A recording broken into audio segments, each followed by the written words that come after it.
Tem dois tipos de crise em economia.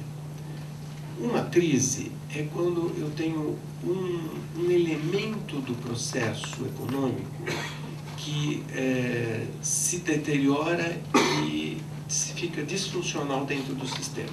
Então, por exemplo, preço do petróleo. O preço do petróleo, quando se dá um chute no preço do petróleo para cima, você gera uma crise forte. Só que se o petróleo retornar para o mesmo nível logo depois, você elimina o problema de crise e segue a vida. No caso de uma crise como o apagão no Brasil, uma crise do fornecimento de energia, fornecimento de algum insumo, também você tem um processo de crise que depois se rearticula. Mesmo que você tiver a quebra de um banco, como nos Estados Unidos já aconteceu, quebrou o Continental Illinois lá em 1986, foi uma crise bancária desgraçada e tal, mas a economia se recuperou rápido, logo depois. Essa crise é diferente por um outro elemento. Porque, como eu falei para vocês, esse lado dos bancos que não era regulado, ele criou formas de trabalho e de financiar as posses das pessoas, as compras das pessoas, e de financiar o sistema, o investimento dentro da economia. Então, você tinha, como é que, em geral, como é que se financia as empresas e as pessoas físicas? O banco dá crédito. Aqui, a gente criou nos últimos anos um sistema que era diferente. Em cima de um monte de operações estruturadas em cima de títulos, se retirava recursos para fazer um investimento. Então, se qualquer um fosse fazer um investimento, ele ia fazer um IPO, né, que é lançamento primário de ações, ele ia buscar dinheiro num fundo de hedge, no fundo de recebíveis. Os bancos de investimento estruturavam operações para que esse investimento se desse. Estruturavam em cima de toda a farra do cassino financeiro desse mundo de títulos. As pessoas físicas também se aproveitaram desse processo. Como é que financia carro no Brasil com prazo de 6 anos? Isso nunca aconteceu no Brasil, né? Se financia em cima de certas operações estruturadas que carregam esses recursos, mas não é um banco que está dando esse crédito. Como é que se financiou toda a orgia do mercado imobiliário americano, que, na verdade, além de dar o dinheiro para as pessoas comprarem casa, levaram as pessoas a ter dinheiro para comprar outras coisas, como carros, né? Então, a pessoa gerava recursos a partir de uma hipoteca, onde ela não ia comprar uma outra casa, ele ia comprar um carro, ele ia manter um padrão de vida super elevado. Quer dizer, isso aí também se financiava em cima do que eu expliquei um pouco, que eram as subprimes, que na verdade era um castelo de carta de títulos.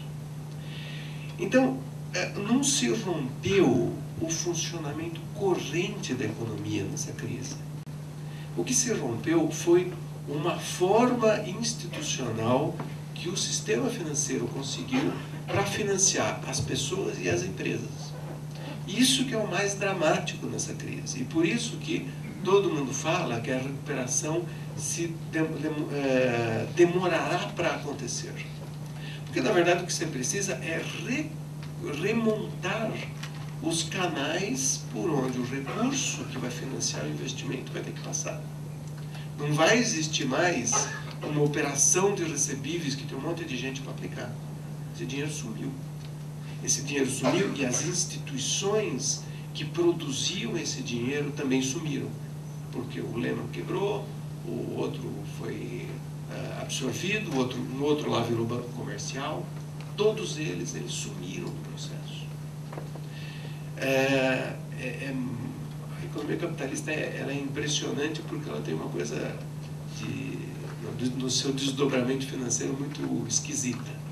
Então, quando você começa a crescer, os papéis que tem na economia, eles têm uma certa relação com o volume de coisas que a economia está produzindo ano a ano.